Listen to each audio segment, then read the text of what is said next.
Ray, thank you very much for being with us today. Really appreciate it. And for those folks who don't know Ray Termini, he is a very strong advocate of the McCuistion TV program. He's on the advisory council.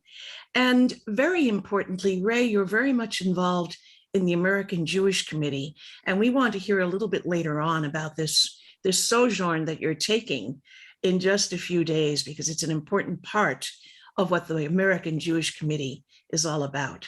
Now, it was about a year ago or so that we recorded a program on anti-Semitism. I believe we titled it, "Why is Anti-Semitism Still With Us?"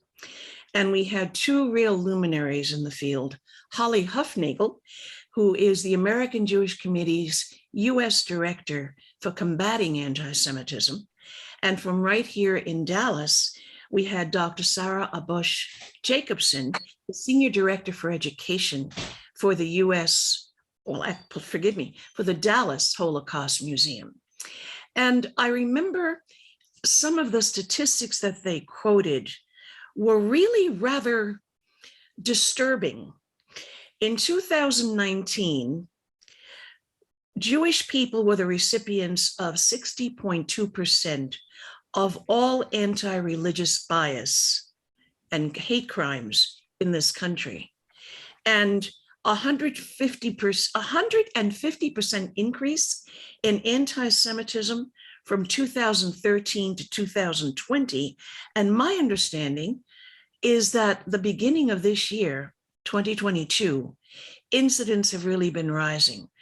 Ray, what causes that? Because someone who is not Jewish doesn't see this. Help us understand it a little bit better. Well, I'll try, Nikki. I think let's start with the definition of what is anti-Semitism, because I think that's part of the confusion.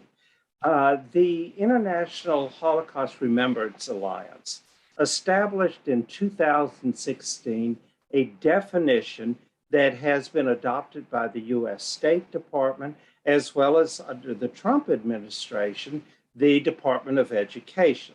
It's also been adopted by 30-something countries throughout the world. This definition not only says it is a perception, anti-Semitism is a perception of Jews that, and a perception of hatred toward Jews. Well, what does that mean? And the advantage of the working definition established by the IHRA is that it gives examples. And examples include what you would expect, which would be abuse toward Jews, violent action against them. But what is, I think, becoming part of the increase of what is causing anti-Semitism to increase is that the definition also includes linking hate crimes to the state of Israel. For example, under this definition, claiming that Israel is treating Israel as a different country than you treat all other countries is holding it to a standard that you don't hold other countries to. That is a form of anti-Semitism. Saying that the Holocaust did not exist is a form of anti-Semitism. Saying that Israel doesn't have the right to exist is a form of anti-Semitism. So part of it is anti-Semitism is not just the old, I don't like Jews, they are bad people. It is now a more subtle way of saying we don't like Jews and we are taking different actions than just roughing them up like used to be done and that we still see being done, especially by the far right. So if there is a rising conflict that we see in the news, even though we may not personally experience it, but we see conflicts rise between Israel and Palestine. Mhm. What does that do to anti-Semitism? Well, Nikki, that's a very good point. David Harris, who is the CEO of the American Jewish Committee, has said that you can see the rise in anti-Semitism as there is conflict, for example, between Israel and Hamas. And we're now looking at the change that we see, particularly in the far left. We know what anti-Semitism is from the far right. That has not changed. It's the old form of Jew hatred. But we're seeing from the far left a linking of a hatred toward Israel and using that as a form of hatred toward Jews. For example, traditionally, the far left is not does not vilify people based upon their race or their religion. That they have a much more liberal view toward society. However, one way I think we're seeing happening now is there is a hatred toward Jews that is expressed through hatred of Israel. So this gets multiplied in a way when you see Israel taking defensive action against the people of Gaza.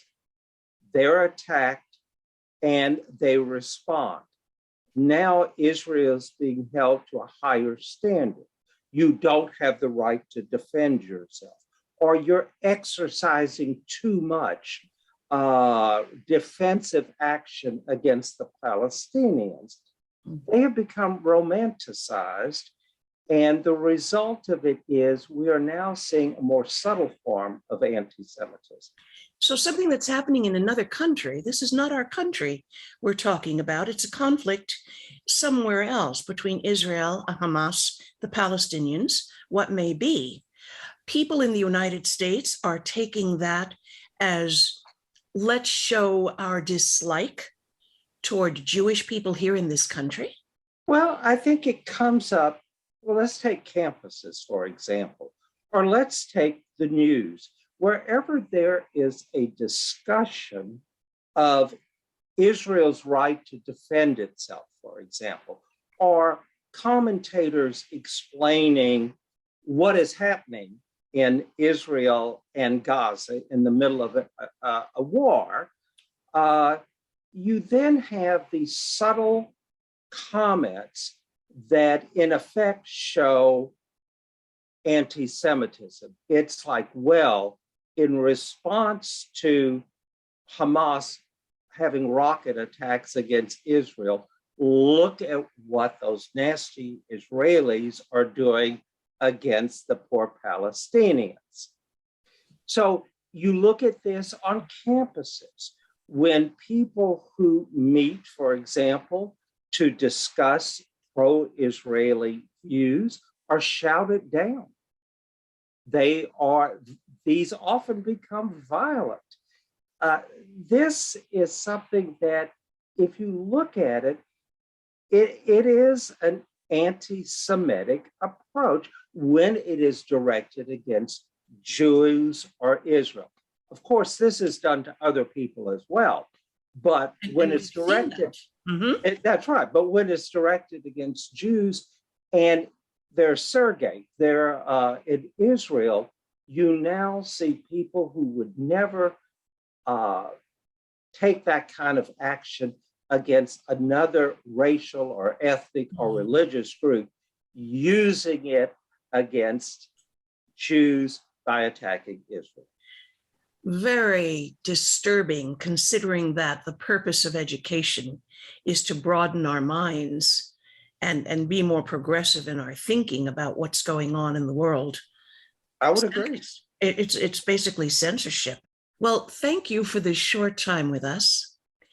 I think people will get some ideas from this that maybe will help us be a little bit more aware of what's going on in the world around us, even though it may not impact us personally.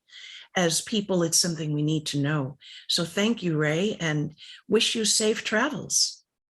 Well, thank you very much. And I certainly applaud the work that the McCuistion Report does, because it makes us, with programming like the one on anti-Semitism, you make the general public aware of these various issues, and that's why people want to tune in. They want to learn.